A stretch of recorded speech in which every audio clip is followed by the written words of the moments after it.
जीवन के अस्तित्व से लेकर अंत तक सब में शिव समाये है।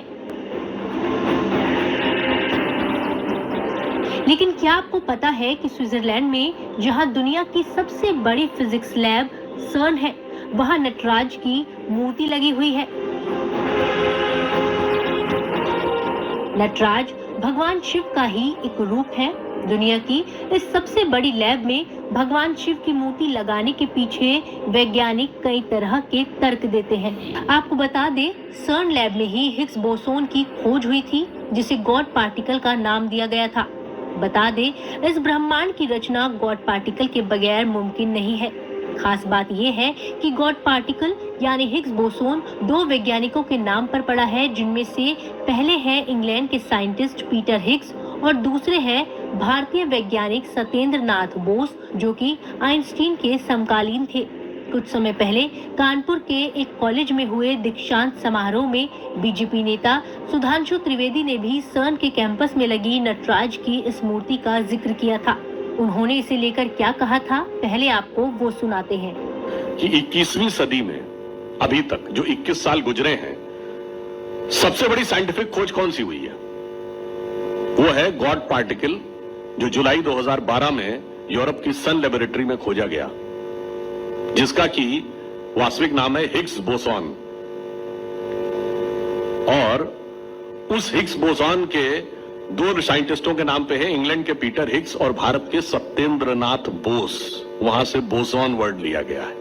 यानी अब 21वीं सदी की सबसे बड़ी साइंटिफिक खोज के ऊपर भारत के हस्ताक्षर दिखाई पड़ रहे हैं। और ज्यादा महत्वपूर्ण जानते क्या है? सन लेबोरेटरी के बारे में जिसने भी पढ़ा हो, आप उसकी लॉबी में जाइए तो वहां जानते क्या बने हैं? तांडव करते हुए भगवान शंकर की नटराज की मूर्ति बनी है।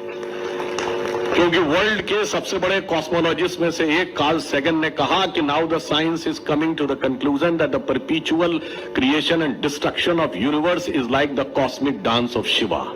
सर्न में लगी नटराज की मूर्ति के बारे में बताते हुए सुधांशु त्रिवेदी ने इसके पीछे का तर्क भी सबके साथ साझा किया था।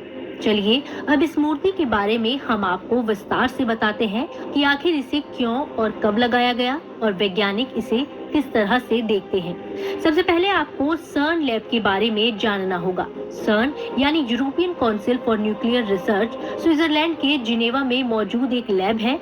इस लैब में वैज्ञानिक पदार्थों पर स्टडी करते हैं। 1960 में भारत सरकार का सर्न के साथ एसोसिएशन शुरू हुआ था। आज भी भारत इस इंस्टीट्यूट का एसोसिएट मेंबर स्टेट है। इसी एसोसिएशन को मार्क करने के लिए भारत सरकार ने लॉर्ड नटराज की स्टैच्यू सर्न को तोहफे में दी थी।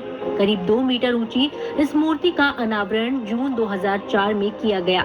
इस मूर्ति के नीचे एक पट्टी लगी है और इस पर मशहूर फिजिसिस्ट फ्रिट्जॉफ कैप्रा की कुछ लाइनें लिखी हैं, जो इस मूर्ति के महत्व को बताती हैं। कैप्रा ने लिखा है कि हजारों साल पहले भारतीय कलाकारों ने नाचते हुए शिव के चित्र बनाए। ब्रोंज के बने डांसिंग शिवा की सीरीज में मूर्तियां हैं। हमारे समय में हम फिजिक्स की एडवांस टेक्नोलॉजी की मदद से कॉस्मिक डांस को चित्रित करते हैं। कॉस्मिक डांस का रूपक पौराणिक कथाओं से मेल खाता है। ये धार्मिक कलाकारी और मॉडर्न फिजिक्स का मिश्रण है। वही कहते हैं कि दुनिया की सबसे बड़ी इस फिजिक्स लैब में भगवान शिव की मूर्ति वैज्ञानिकों को प्रेरित करती है।